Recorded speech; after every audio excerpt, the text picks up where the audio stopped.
Hello السلام علیکم، welcome to سجادیہ YouTube channel. عالمی انسانی حقوق کا دن، ورلڈ ہیومن رائٹس ڈے، ہر سال 10 دسمبر کو عالمی انسانی حقوق کا دن منایا جا رہا ہے۔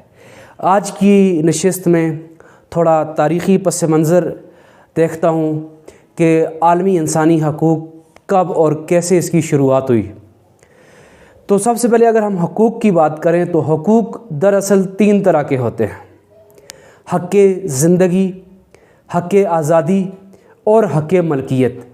یہ 3 طرح کے حقوق ہوتے ہیں جو ہر انسان کی زندگی میں اس کا حق بنتا ہے، اور ہر حکومت میں، ہر ریاست میں، ہر جگہ پر ہر حکمران پابند ہوتا ہے، اس کا یہ فرض ہے کہ وہ اپنے لوگوں کو یہ 3 حقوق فراہم کرے۔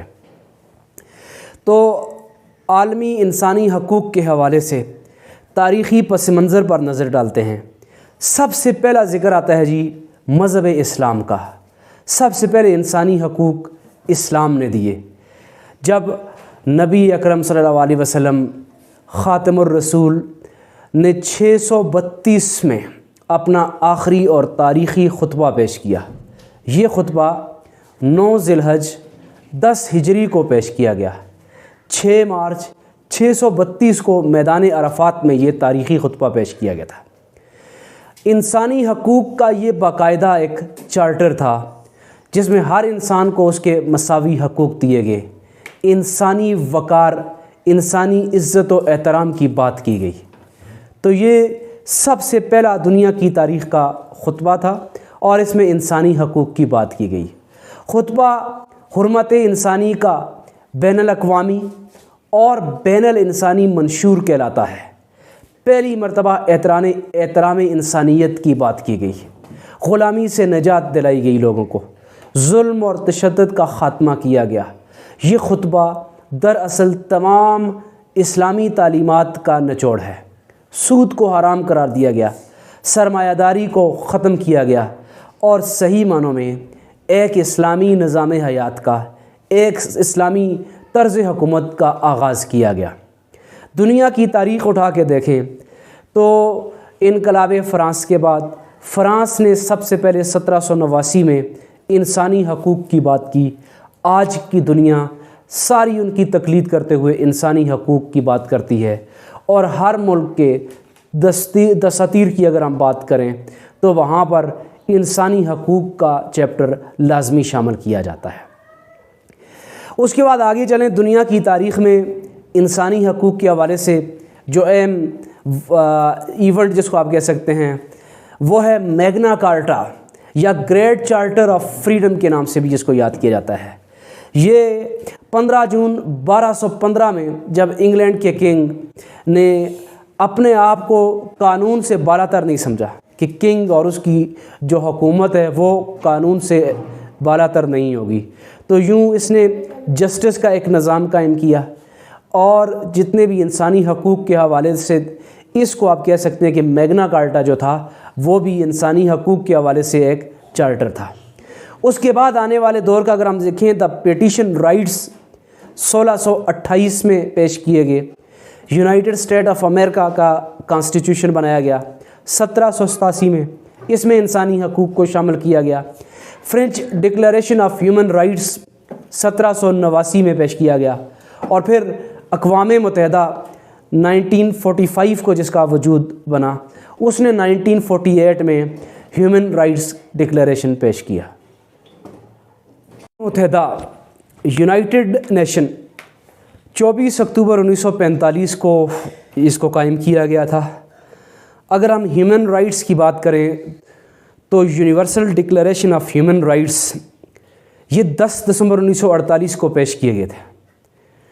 1948 میں اقوام متحدہ کا اجلاس چل رہا تھا فرانس میں۔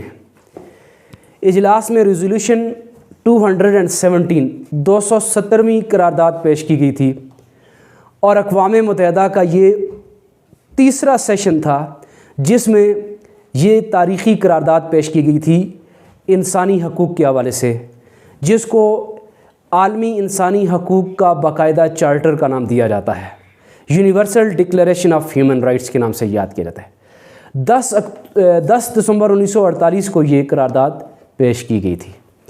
اس قرارداد کے بعد تمام دنیا میں بنیادی انسانی حقوق کی بات کی گئی تھی، اور یونیورسل ڈکلیریشن ہیومن رائٹس جو ہے یہ 30 آرٹیکلز پر مشتمل ہے۔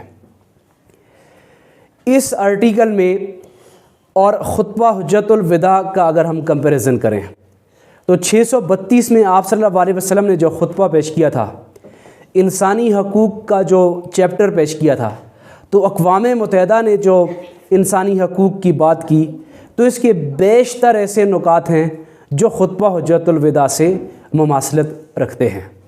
1948 کو جب یہ قرارداد پیش کی گئی تو اس وقت اقوام متحدہ کل 58 ممبر ممالک پر مشتمل تھی۔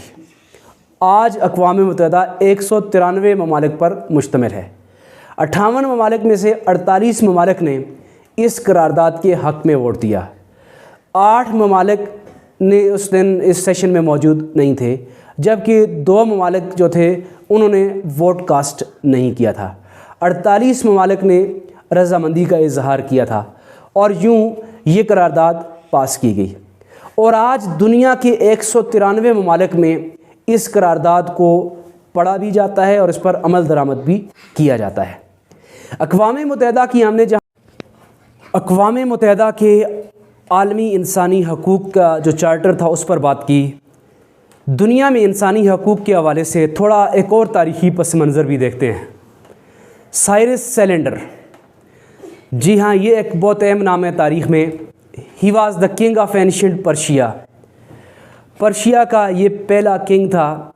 جب اس نے سٹی آف بیبلن کیپچر کیا تھا تو اس نے اس دور میں جتنے بھی وہاں پر موجود غلام تھے ان کو آزاد کر دیا تھا، اور ان کو آزاد کرنے کے بعد ان کو انصاف اور ان کو مذہبی آزادی دی تھی۔ یہ بات ہو رہی ہے 539 قبل مسیح کی۔ تو اس کے جو 5 آرٹیکل تھے، دلچسپ بات یہ ہے کہ آج اقوام متحدہ کی جو 30 انسانی حقوق کے حوالے سے آرٹیکل ہیں، ان کے جو پہلے 5 آرٹیکل ہیں سائرس سیلنڈر کے بنائے گئے انسانی حقوق کے حوالے سے، وہ آج بالکل مطابقت رکھتے ہیں اقوام متحدہ کے پہلے جو 5 آرٹیکل ہیں۔ آج دنیا میں انسانی حقوق کی بات کی جاتی ہے تو ایسی بہت سی تنظیمیں ہیں جو انسانی حقوق کے حوالے سے کام کرتی ہیں۔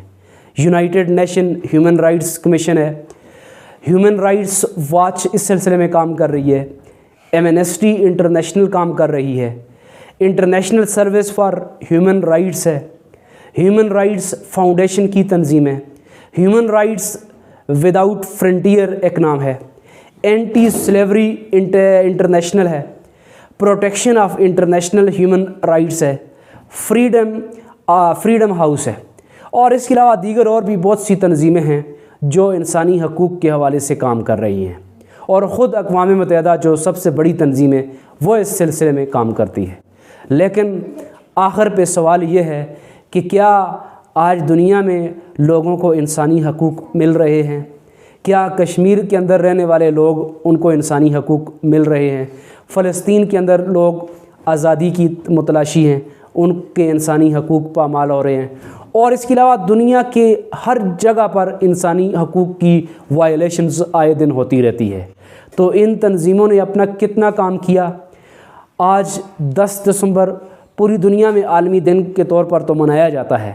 اب دیکھنا یہ ہے کہ یہ تنظیمیں، تمام ممالک، تمام حکمران کیا اپنے لوگوں کو حقوق دے رہے ہیں، حق زندگی دے رہے ہیں، حق آزادی دے رہے ہیں اور حق ملکیت دے رہے ہیں؟ یہ